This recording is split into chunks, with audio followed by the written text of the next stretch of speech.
So what made you all interested in coming to Vietnam in the first place to teach English? I was working in New York. I wasn't super excited about what I was doing there. I wanted to move abroad for ages as well. I kind of thought, okay, I want to go away again, but how do I do it and actually fund travelling and have some kind of structure in my life? It was kind of like going into the unknown because I'd never been to Vietnam before, and you can only see so much through like videos. Now I'm like, wow, this is actually my life, and I recommend it to everyone. I'm like, you've got to come and see the city. Something about like living in this city is so great, and I think a lot of tourists hate it, but the people that live here love it. Yeah. There's this exciting adventure, you're moving abroad, but it's so easy to make friends here, and because everyone has more free time.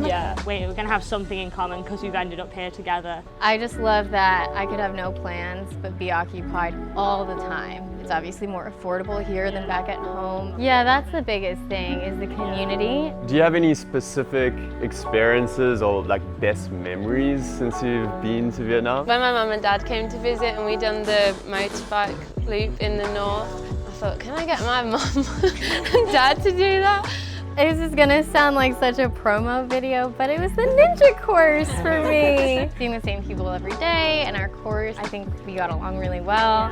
And now I'm driving like on the highway, and it's not a big deal. And now you've all done quite a bit of travel since you've been here, right? Quite a lot of Vietnam now, like it's so easy. You can just go to Hong Kong for like a few nights. We went to Bali straight after our ninja teacher course. Yeah, like 6 of us. So how have you found the actual teaching? I do really enjoy it. I'm glad that I did my TEFL and I'm able to do that now. You get all the great aspects of teaching in the West, except the schedule is far better. When the kids like think you're the funniest person in the world, it's just like the best feeling ever. The more I've done it, the more I enjoy it. What are some of the challenges then of living in Vietnam? There are growing pains. It's dry season and it's so hot. Everyone's gonna cry at one point. You're gonna cry. I'll say it now, but you get over it. I've become such a better person for living here because of how often I've put myself out of my comfort zone. And they're like, I could never do that. I'm too afraid. And I'm like, I'm terrified. I just do it anyways. Well, none of us are special. Like, everyone can do it. You can go online, you can sign up for Ninja Teacher. Like, you don't have to be from a specific place. Yeah, in fact, we're all from different backgrounds. And then how about the cost of living and what you earn as a teacher? Do you think you can live a good lifestyle? So do you guys want to just introduce yourselves and say where you're from? I'm Eddie. That one. I'm Just aiming it at the audience. I'm Eddie. I'm from New York. I moved here in 2022. Did the ninja course with Naomi. And I worked here for about a school year. Went away for a bit, and now I'm back. Nice. Better than ever. I'm better than ever. I'm Miranda. I am the enrollment manager at Ninja Teacher, and I did my program back in 2017 and started working with the company the next year. So it's been just over 6 years here in Saigon for me. I'm Floss. I've been here since September 22 when I done the Ninja program, and yeah, I've been here ever since. Yep, same for me. I'm Naomi, and I was also on the September 2022 course, and I've been here for the last year and a half. Cool. So what made you all interested in coming to Vietnam in the first place to teach English? Well, for me, I just graduated. I was in my final year of uni, and then I thought I studied abroad during COVID in the south of France, and I love that, but things are a little tricky with borders and, you know, quarantine and everything. So when I got into my final year, I kind of thought, okay, I want to go away again, but how do I do it and actually kind of fund traveling and have some kind of structure in my life? And then I looked at Thailand, and then I found Ninja Teacher, and then here we are basically a year and a half later. And yeah, it's basically just wanted to move away again, wanted to live somewhere else, and then wanted to find the means to have a, I don't know, best of both worlds really. A little bit of work, a little bit of travel. Yeah. Nice. Yeah, I wanted to move abroad for ages as well, and because of COVID, just didn't really. And looking at how to do it, so like teaching, or I don't know, working in a bar or something. And for a first-time teacher, like I'd never taught before, like teaching seemed a good way to move abroad. And yeah, and Ninja Teacher, I think that's why we came to Vietnam as well, because you were doing all the updates about visas and stuff, so it made it really simple for us to like know that it's okay to come off. And I think the teaching opportunities in Vietnam seemed like you could quite easily maybe get a job compared to some other countries if you're a first-time teacher. I was working in New York after graduating for a couple years, and I wasn't super excited about what I was doing there. I liked the company I was working for. It was a great life, but I just wanted a little bit more, and I knew I wanted to go abroad again. So I was looking at all these different opportunities, like literally across the board. The Peace Corps I was considering. I looked at the same. I was considering the working holiday visa in Australia. Each had pros and cons. And then I came across Alex's videos, of course. It just seems like the opportunity that checked all the boxes in terms of a job that I really wanted to do, having a community right away, and being able to be somewhere that I had never been. And it was also really appealing to be in Southeast Asia for the first time in my life. Yeah, that's awesome. So thinking back to when you were first leaving for Vietnam and then when you first arrived, do you remember how you felt during that time and how that experience was? I was so happy to leave. Oh wait, oh, okay, I wasn't really going to say the same thing. I was so excited and I wanted the whole summer to kind of hurry up. And then when I realised I was actually going, and it was like 3 weeks until I was actually, the flight was booked, everything was organised. I've been speaking to you for 6 months, and I thought, oh my God, it's actually happening. Like, I have to go and do all this really scary stuff. So I think like the few days before, I thought, oh my God, this is actually happening. And yeah, and then it was like the excitement kicked in, but initially I think it was like, I can't believe I'm actually doing this. And even on the flight, just like when I said goodbye to everyone, I thought, no, I'm not actually going. I'm not going. And then I was like, oh yeah, it's just me and this like 14-hour plane journey, and then I'm on my own. But yeah, even though it wasn't, I mean, it's so much easier knowing that you're going to meet people. Like I knew I was going to meet basically like you three already, but you don't think about that. You're just like, it's me against the world now, and I have to try and make something of this situation. But yeah, it's weird to look back now and think about it. Yeah. Yeah, so true, so true. What was your experience? She's taking your job now, Alex. Take over, yeah, go ahead. I think it came around so quick, like so many like little decisions to move, like do something to move here, and then it was like, oh my God, the flight is in like a week. Yeah. It was kind of like going into the unknown, like, because I'd never been to Vietnam before, and you can only see so much through like videos. Yeah. It was just like scary, but it was exciting. Like, it was just, yeah. See, I had been, that's the difference, is I'd been, but then like I didn't really enjoy Saigon the first time. The backpacking side of Vietnam is just entirely different. I could never ever, like in a million years, imagined coming and living here and like it being a livable place, not just like a backpacking destination or a stop to somewhere else. I'd been to Vietnam for 2 or 3 weeks. I felt like I'd done Hoi An, Ninh Binh, all these beautiful places, and then got to Saigon and was like, right, it's time to go home then. And then now I'm like, wow, this is actually my life. And I recommend it to everyone. I'm like, you've got to come and see the city. You're a and like, proper Saigonese. Naomi's telling me all the places to go, but yeah, I was the same. I'd never been to Asia when I moved here, so my family were like, shouldn't you just go visit? I said, no, I'm just gonna move. And I'll leave. But I figured I'd do it for a year or so and then just move on to somewhere else. But I fell so in love with Saigon. Like, famous last words, I'll be here for a year. Not leaving anytime soon. And I think it's been really nice to see a place as someone who's living here versus traveling. I get to do all the traveling as well, and that's a bonus. But something about like living in the city is so great, and I think a lot of tourists hate it, but the people that live here love it.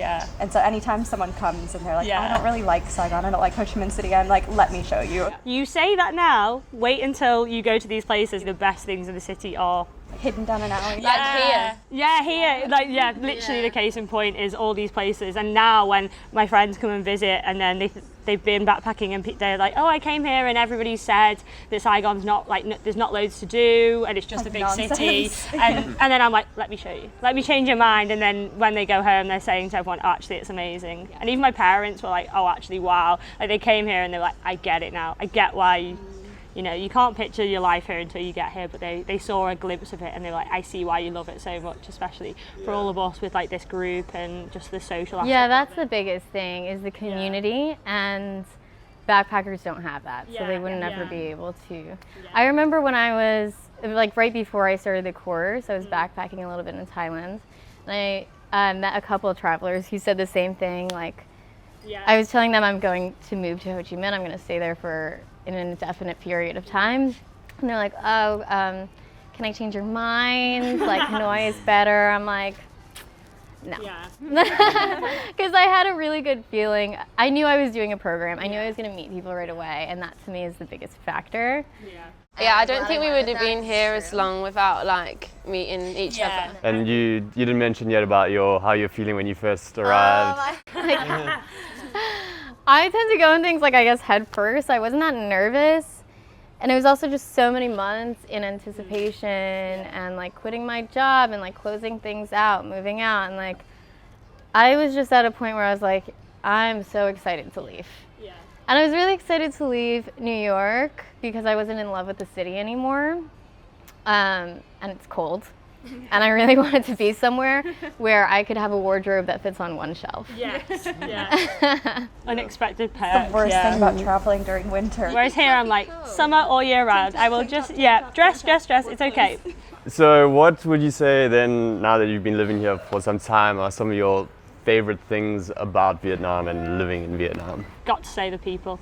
It's so cliche though, like it's not the place, it's the people, but also the place is great. But I think, I was thinking about this last night when I drove home from work. Like I stopped, pulled over to go and get a really quick dinner, and then I pulled over to go and get a lemon tea. And I was like, I love that I can just decide that I want to eat something or drink something, pull over, someone brings it to me, and then it's done in like 5 minutes. And it's fresh.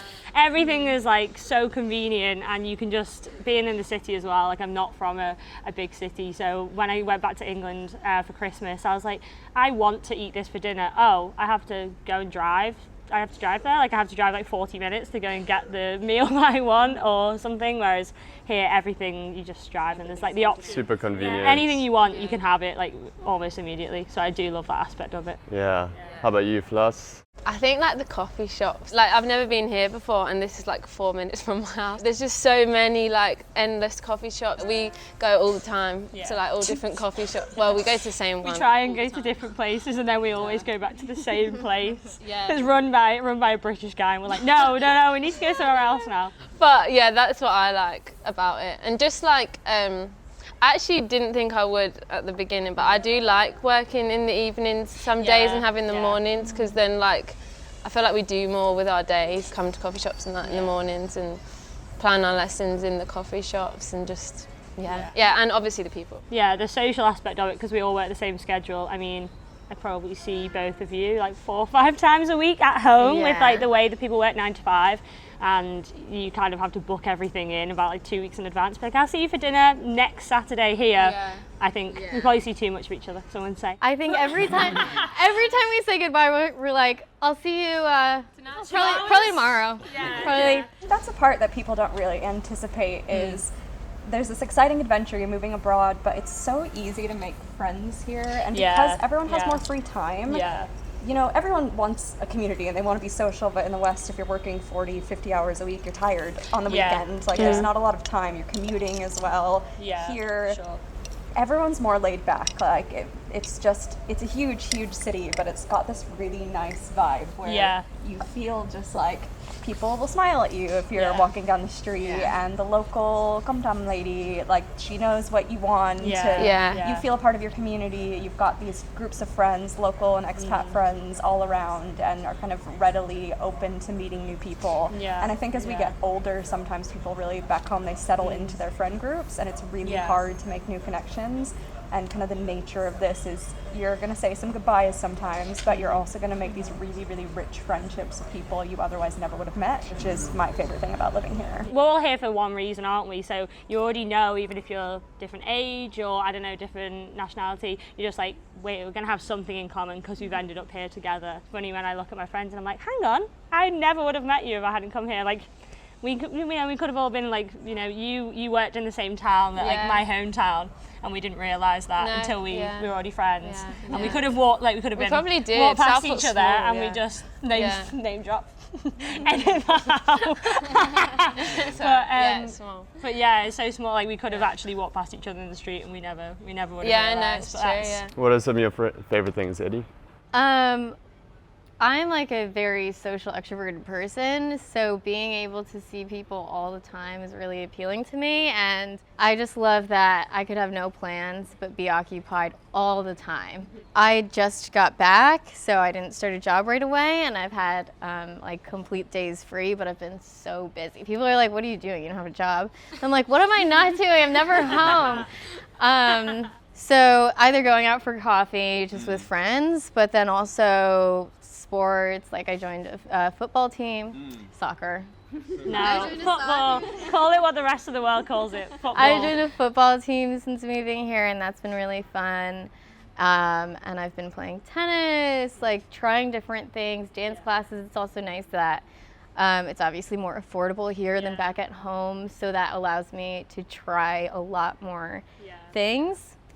And yeah, I just really enjoy doing that and filling up my schedule every day. But when I came back, I knew it was to see all my friends. That is the most important thing to me here. Nice.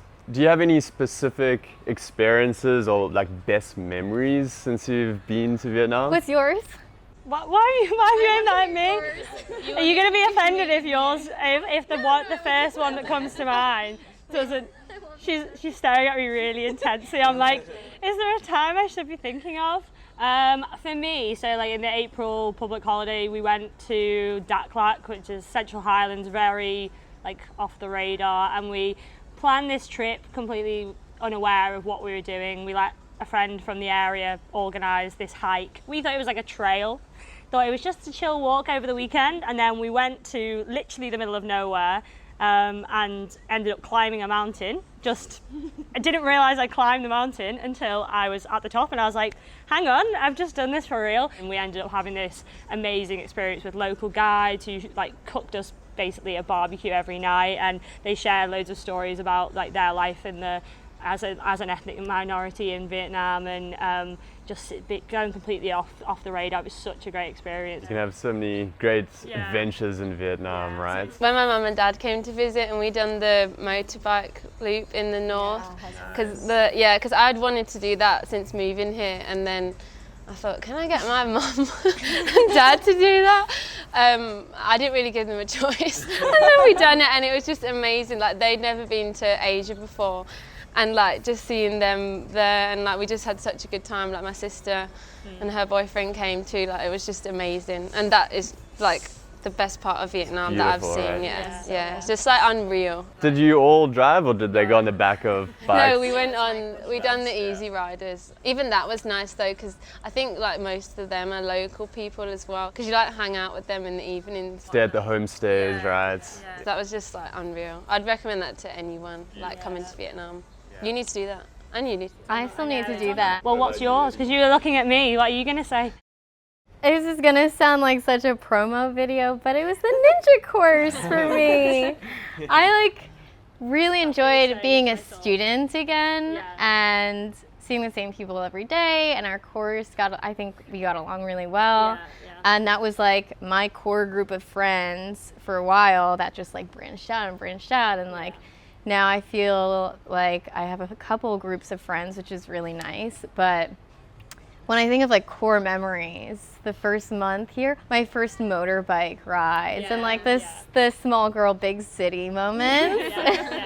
Well, we were quite fortunate because the first night we met each other, we went on one of the Airbnb do the food tour, motorbike tours with the local students, and it was the first time that we met. But I think the students we were with didn't realise that this was our first interactions, because we couldn't stop talking, and they were like, do we want to eat the food? And then like whenever they felt a little pause, they were like, so this is the food that we're eating. Trying so hard to tell us. I think when we went on the back of the bike, I remember the student was like, I'm going to go no hands, hey! And I was holding on for dear life. Like my palms were clammy. I was clinging onto this poor 18-year-old student like, no! And I remember thinking like, oh my God, I can't believe I'm here. And then now I'm driving on the highway, and it's not a big deal, but I remember thinking, oh my God, I'm never going to be able to even sit on a bike, let alone drive. Life comes at you fast, guys. Nice. That was a great first introduction to Saigon though. Like going around, going to like the Cambodian market, and is it I would do that again. 4, District 7?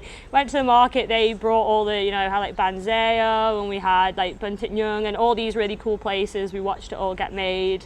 We got introduced to all the food, but then it's like a great insight to seeing all like the city, I think. And now you've all done quite a bit of travel since you've been here, right? You went to the summer camp in Czech, Hong Kong recently. So have you managed to get out and see more of Southeast Asia and within Vietnam? I feel like I've done quite a lot of Vietnam now. Like it's so easy to get a flight or whatever to get to all the places in Vietnam. So I've done quite a lot of that.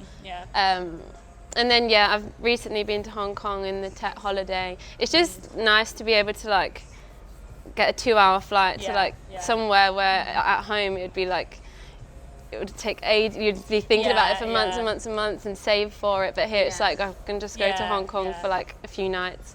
Like you just can't do that at home for a good for a decent price. I was gonna say I think now I'm like if one of my friends will message me and they're like, what are you doing? And I'm like, oh, I'm just flying to like Taipei. And she's like, what? How have you not mentioned that to me? And I'm like, I didn't really think about it that much. I think we've done some nice little group trips, haven't we? Over just take the weekend and go. We've been to Dalat.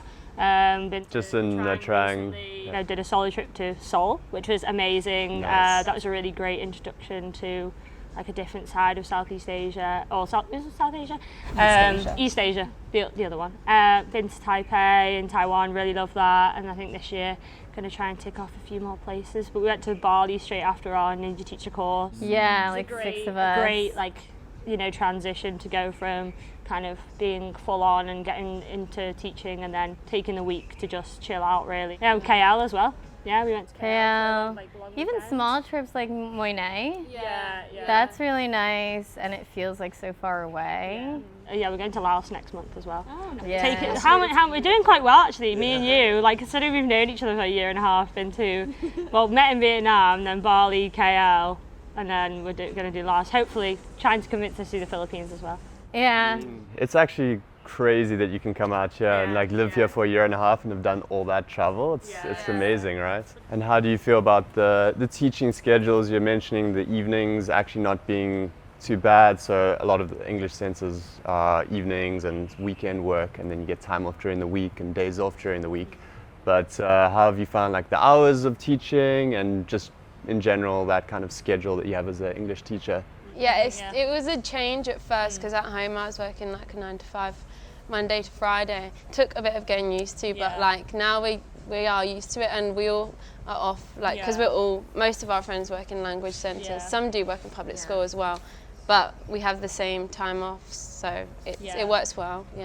Yeah, I think it's easy when we all share the same schedule, so we still kind of have a weekend together, like our off days together. You can do stuff basically right until you go into work, do 2 hours, and that's like the perfect amount of time with the kids, and then go for dinner afterwards, or still like go to a bar. Yeah, you could do something after work as well. With work. Like work is kind of secondary. Maybe I shouldn't say that, but work is secondary to me. Well, I mean, work-life balance, right? And how many teaching hours on average are you all teaching? We're doing like 16 a week, and then there's always opportunity for cover, so you can get 20 if you need to. Yeah, same for me. I'm on 16 at the moment, but then going back to 20 soon. We're just in a little lull at the moment because of the holidays, but then during summer school I was doing like 28 hours, but that was out of choice. You don't have to, but it's nice to have the option if you want to go in and basically save some money over the summer, do the work, and then basically chill the rest of the time. It's a nice way to kind of like bump up the savings, and then you can do the holidays afterwards. Lesson planning, I think also the longer you're here, the less time it takes, because you get used to the routine, and also you know what works with your kids. That's the easiest thing. When you've got your activities that your kids love, you're just like, okay, well, this is, you know what the structure is, and it all becomes second nature. And I don't think I believed like at the beginning that it would just become instinctive, but I think 20 hours is a good time. You feel like you're still comfortable enough to do whatever you want, say for holidays, and go for nice dinners and things, but you're not consumed by planning or office time or anything like that. And then how about the cost of living and what you earn as a teacher? Do you think you can live a good lifestyle as an English teacher here? Yeah, for sure. Yeah, I think we have a nice life. I think I like this little life. Because you're not working at all right now. Yeah, I know. A bit rich. In like my apartment, the pool is just, I mean right now, is it like 37 degrees, right? Like this week, it's the heat wave.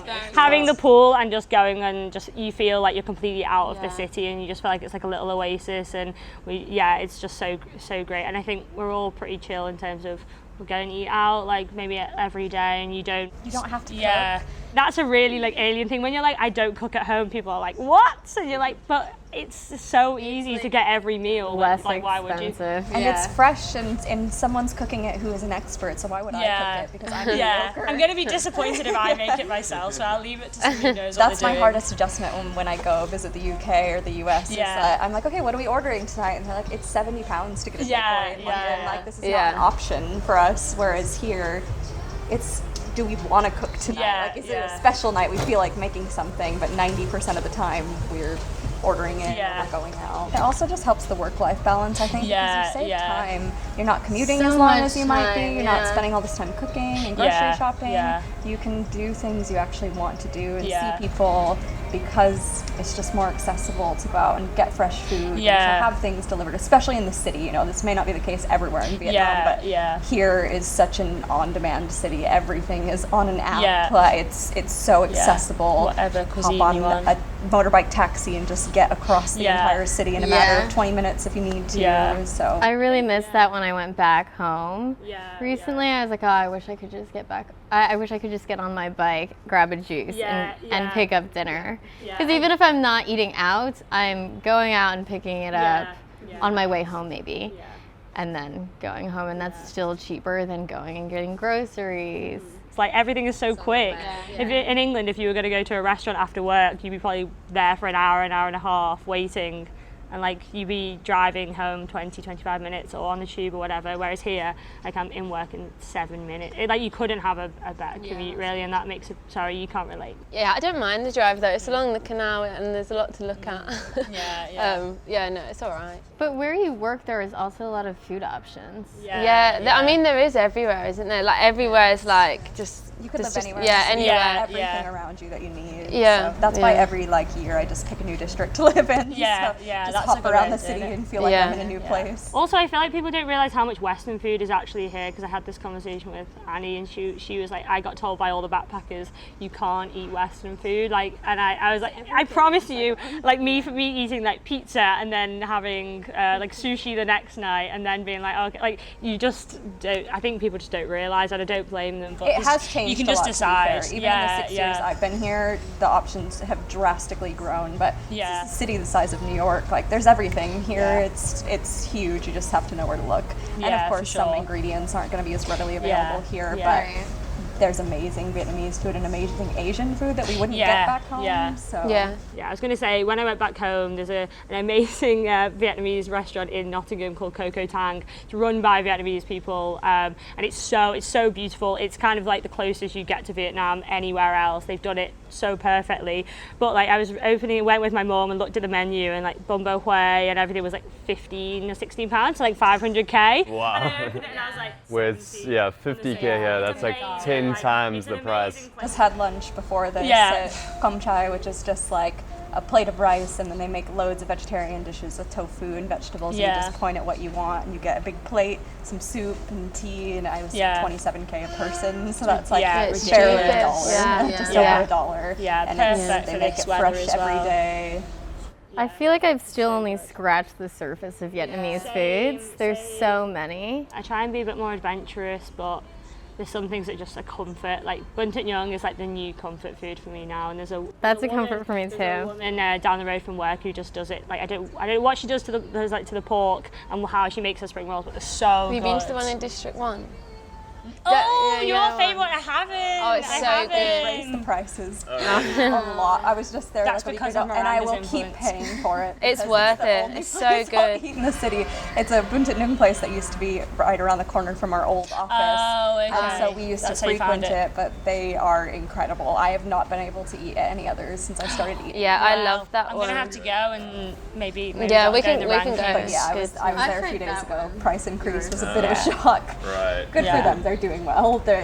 Now that they've removed the walls from the construction for the metro line, I see, they're getting even more busy because it used to be kind of walled off in a hidden area because of all the construction. But yeah, nowadays they've got loads of locals and tourists all days of the week. They're open way more than they used to be, and it is amazing. And also, they convinced me this time to try their tatak, which is kumquat tea. Oh, yeah. One of the best ones I've had, better than 7-Eleven, which is a strong statement. Wow. If you I'm know, gonna you have know. to. Yeah, I was gonna say I'm gonna have to go there now. You've sold it to me. So, what are some of the challenges then of living in Vietnam? Because obviously, you're living in a different country. There's going to be some. So, what have you found those to be? As I said before, I love the heat, but when I arrived last time, it was rainy season. Oh yeah.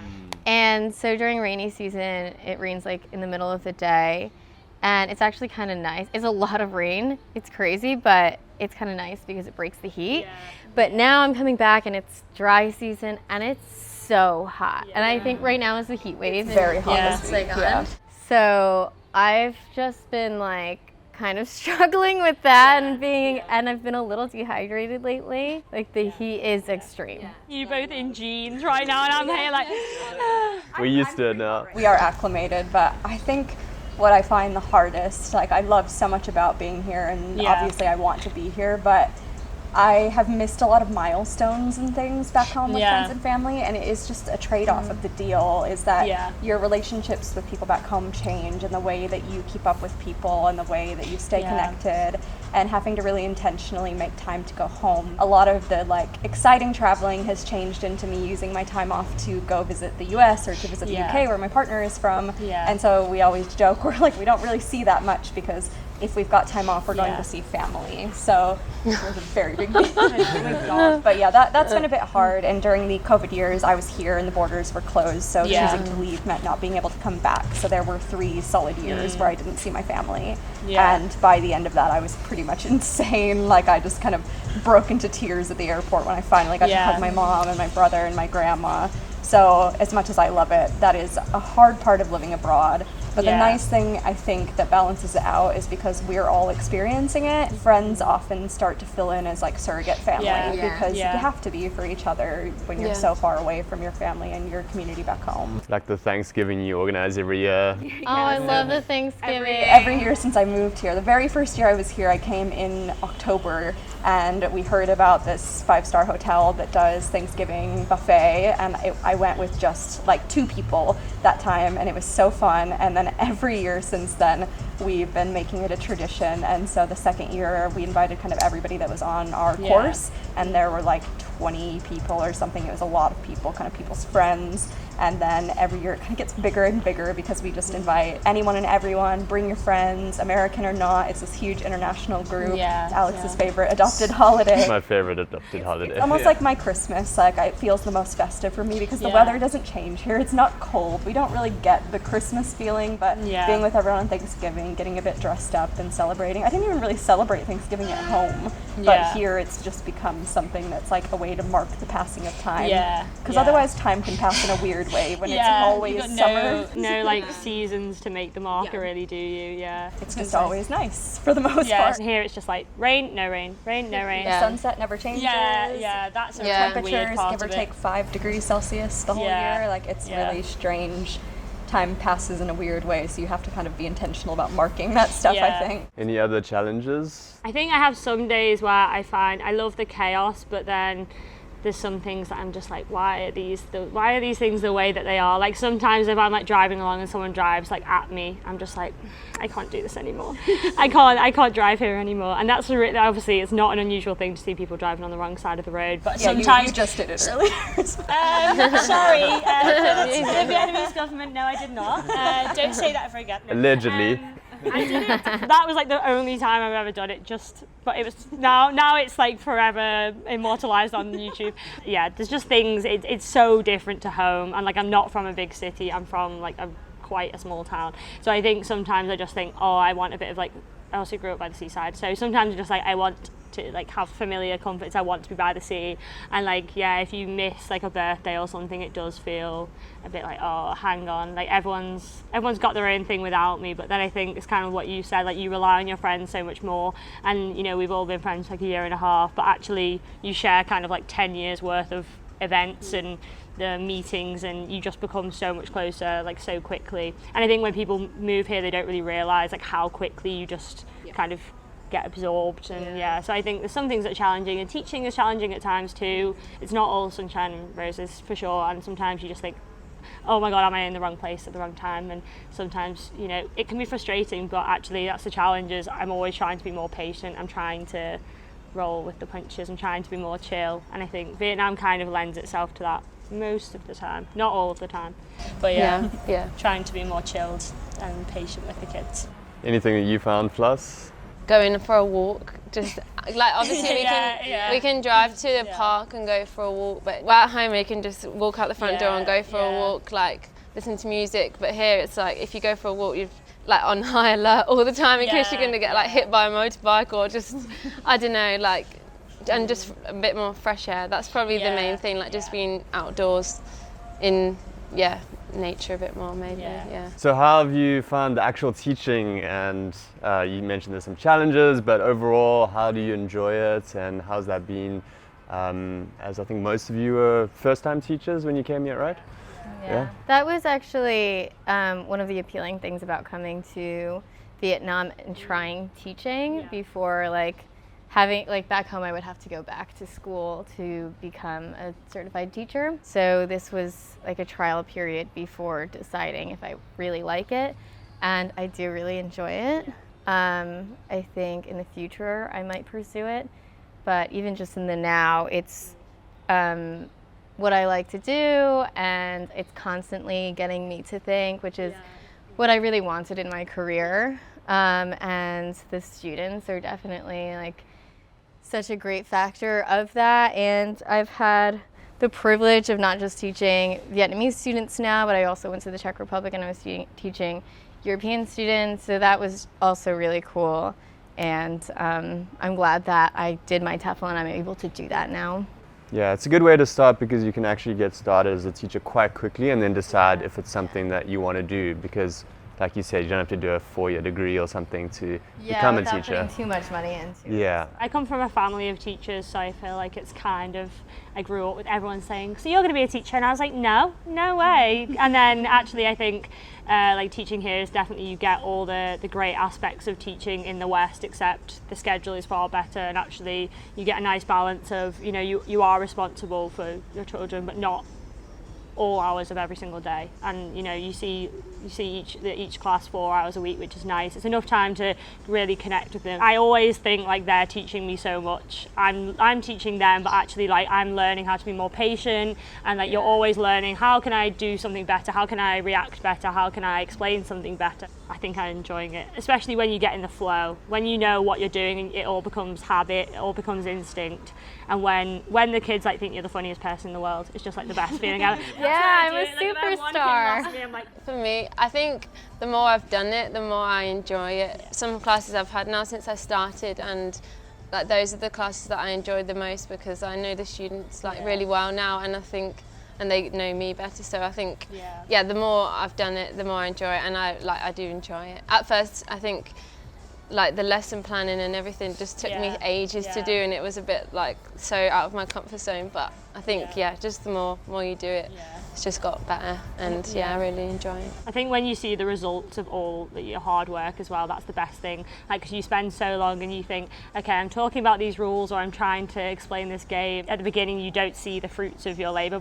But my senior teacher actually said to me at the beginning, like when I was feeling overwhelmed, he was like, you're going to look back and just think like, thank God I put in all that effort, and you'll see the reward and you'll feel so great. And I was like, yeah, okay, whatever. Like completely just in my head thought, you're just saying that to be nice to me and make me feel better. And then he was right. When you do see all the like fruits of your labour, you're like, yes. And some of these kids, like I started teaching some of them when they were like just about to turn 3 or just 3, and now something like 4.5. So I realised that for them, they like have mum, dad, grandparents, and then they actually do think like I'm quite a big part of their life. Which They're just like, scary that's my to white me, but- auntie. Yeah, and they're like, hello, like, and you just think, wow, you actually, like, all your conscious brain knows is like that you see me every weekend, and actually that's quite scary, scary but good scary, thinking that you spent like a quarter of this child's life with them. And you got the Teacher of the Year award at your centre? Yes, well, yeah, we had Teacher Excellence at the beginning of the year, which is nice, and then they did like a Teacher's Day award for Inspirational Teacher, which I'm still, the imposter syndrome is still real, so I'm not like fully assimilating any of it, but yeah, it's really nice, and I think it really, like, if you meet the right people and you have the people that surround you that are really willing to share what they know, that's made all the world of difference, and I give so much kudos to people in my centre because like they literally just help me in every single way, and you know that's the best thing is like if you ask questions, people will be so free with their advice, and that made the world of difference. So yeah, any last things that you'd want to share with someone maybe who's watching this, thinking of teaching English in Vietnam, and is there anything you'd want to point out or tell them? Just do it. Just yeah. When I was like in that position and watching these videos, the advice was always like, just do it, just try. And now I'm sitting here and I'm like, yeah, that's the advice. Right. Just try it out. And even if you try it for 6 months, you've had tried it and now you know. And now you can go home and say that you've done it and tried. And it will still impact your life significantly. Because even the people and the things you do within the first couple weeks are so unique to your experience. So yeah, just try it, and it's so cheap to live here. It's so convenient to live here. Like, it won't be too difficult. It's just a little scary. Yeah. And when the scariness is over, the rewards are just so worth it. And anything that anyone said on a video, I was like, obviously you're going to say that, like you live here and like it's easy for you and it's not easy for me. And then now I'm like repeating all those cliches. Like, you have to just do it, and you just have to trust that it'll work out, because it has. And if it doesn't work out, then at least you came here and at least you saw a bit of Vietnam, you saw Southeast Asia. And I think Vietnam has a way of, like, people come here and they think maybe I'll stay. I mean, it's the age-old thing. I'll stay here for a year, and then now you're like, oh, okay, I guess this is my life now. But I think there's a reason that people come to Vietnam and then just stick here. Like, you know, you just can't help but love it, really. And even if like city life is not for you, try somewhere else. But you don't know until you try. And don't judge Saigon by the backpacking vibe. Yeah, it's not the same. Let somebody else tell you where to go, and then you'll enjoy yourself. Call Naomi. Call me, my blog. But sink into it. Let other people give you like their wisdom, and actually accept the information that other people are giving you. Like, believe and trust that the people who are telling you, like, you'll get used to it, you'll get better, you'll assimilate. It won't feel crazy all the time. You'll be able to ride a bike. All these things turn out to be true. So just trust it, and there are commit growing to it. pains. When you get here, you're gonna have to adjust a little bit, but Everyone's going to cry at one point. you're gonna cry. I'll say it now, but you get over it. You just embrace that. I think that like, I've become such a better person for living here because of how often I've put myself out of my comfort zone. Like, I'm not what I would consider a particularly adventurous person. I'm quite anxious. It was really amazing, I think, to my friends and family that I was like, I'm going to move across the world. I've never been anywhere like this, and I'm just going to do it. And they're like, I could never do that. I'm too afraid. And I'm like, I'm terrified. I just do it anyways. And my confidence in the 6 years that I've lived here has just completely turned around, because I have overcome so many times where I've been like, there's no way I can do that. There's no way I can do that. Just going to do it. Not going to overthink it. I'm going to do it.